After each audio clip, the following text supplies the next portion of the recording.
It's not free. You have to pay for the lessons. You have to pay the money for the lessons. On the internet, so in website we have to pay the fee. Pay for English as a second language. This one I don't think is a pay. But Which one? And this pronunciation, reading, vocabulary, general.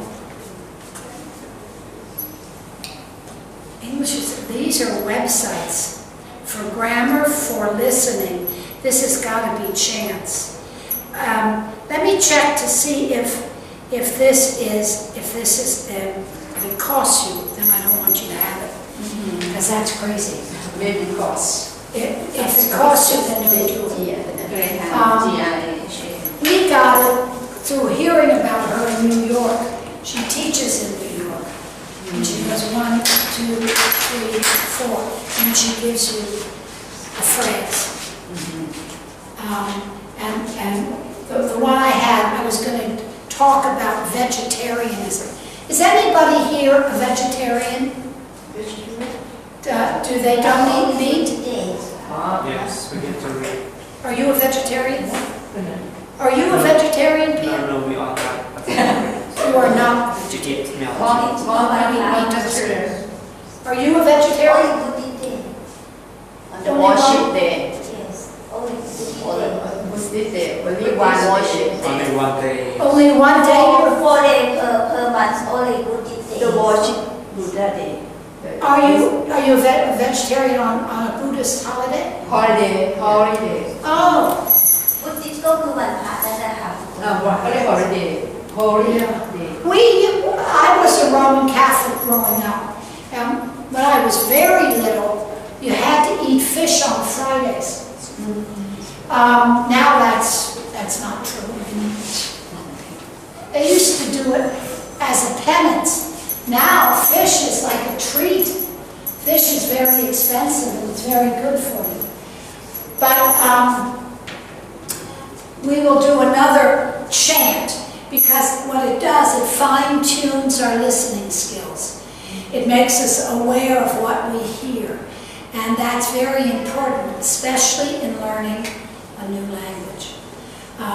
In learning a new language, it is important to understand.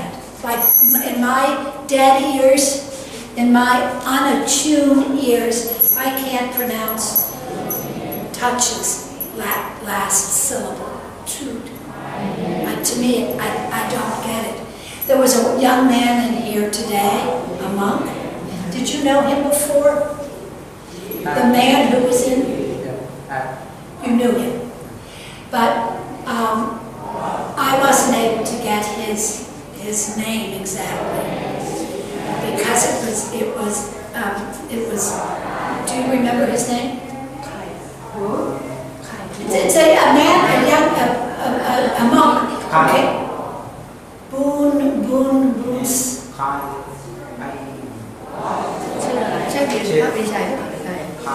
Man. Remember, and then I took him into Anne's class.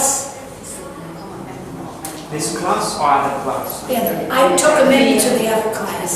And now he is No, he didn't. suraphet. You say this morning? Yeah. Maybe 2 or 3 small lumps? No, the little ones. Before that, I was here early to write on the board. And there was a gentleman who sat in the back of the class, and he couldn't speak any English. So I said, you might remember? Vietnam man. Was he Vietnamese? Vietnamese. Okay, he was Vietnamese. Very nice man. Not a young kid. An older man. Business. He's a business. Businessman. He's a business. Okay. So I realized he should be in Ann's class, so we took him to Ann's class. But I didn't understand his name. So the listening is important. And we couldn't even discern how that little chant ended. Whether it was mush, mush, mush, or munch, munch, munch. We kept listening, and sometimes I close my eyes, and then I hear better, you know? I just concentrate. So that's what we do. Now, there are idioms, and idioms are things that, well, you know, because we had red tape, that was an idiom. Idioms are going to be something that you want to know about. And we're going to do bottom today. And I have them all bunched up so you don't forget them. Bottom. Something you hit bottom. You hit bottom, or the bottom of the barrel.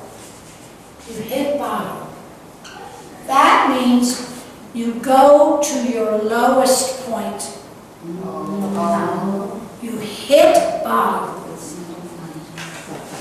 You hit it. That's the lowest point.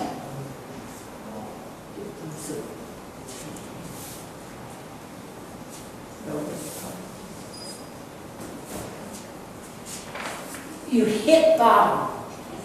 They say of somebody who is an alcoholic, who drinks too much, that they have to hit bottom before they can.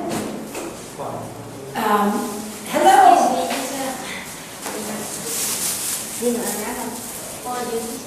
Oh, thank you so much. Coconut juice, wow. They say an alcoholic has to hit bottom, which means they have to make up their minds that they are at their lowest point, that they will never ever be able to be a working human being again unless they stop drinking and get into rehabilitation. But they say that you have to hit bottom. You have to go to your lowest point. Another way of saying that is to hit rock bottom. Rock bottom.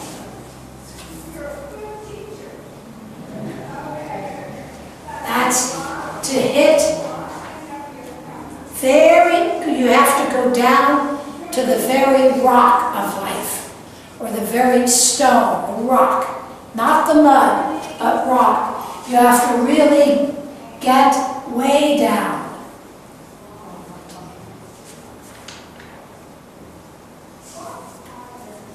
It is the same as hitting the bottom of the barrel.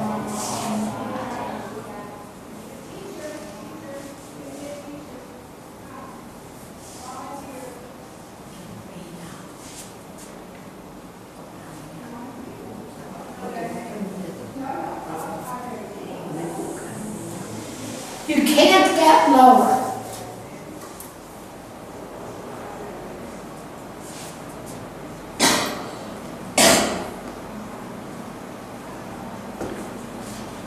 What happens when you get down to the very bottom of the barrel?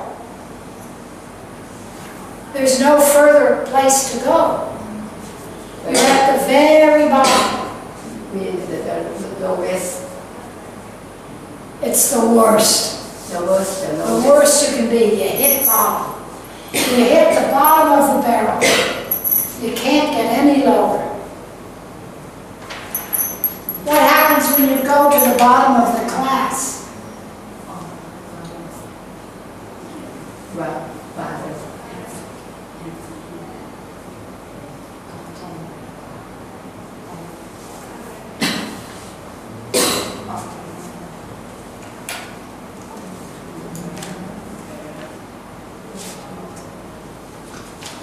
You hit the bottom of the class, you go to the very back.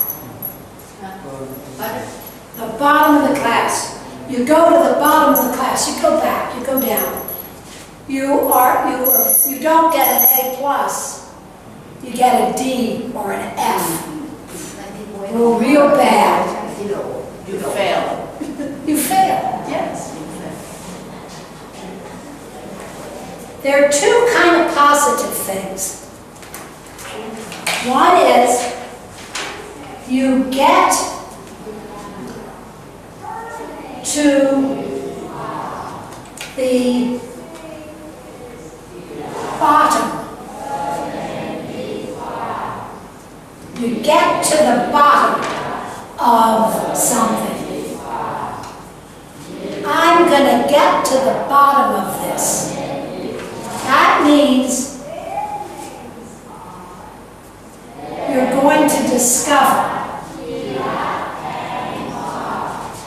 You're going to find something out. May I say you get to the bottom of love? Get to the bottom of love?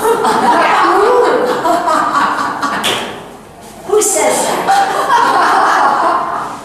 You get to the bottom of love. What is that? Have you heard that phrase? I like it. We can say like this. I don't know. I've never heard it. To get to the bottom of love. I don't know what that means. Love is what comes in. But when you want to get to the bottom of something, that means you're going to uncover, you're going to take off everything until you find out the truth. It's as though you had something hidden under a pile of rags, and you're just going to get to the bottom of it. You know what? I'm going to find out, I'm going to take off every layer and get to the bottom. I'm going to discover what's under here. What is this problem? It's like solve the problem. it's to solve the problem or to discover the answer. The other thing we say is we're going to bet my bottom dollar. You bet your bottom dollar.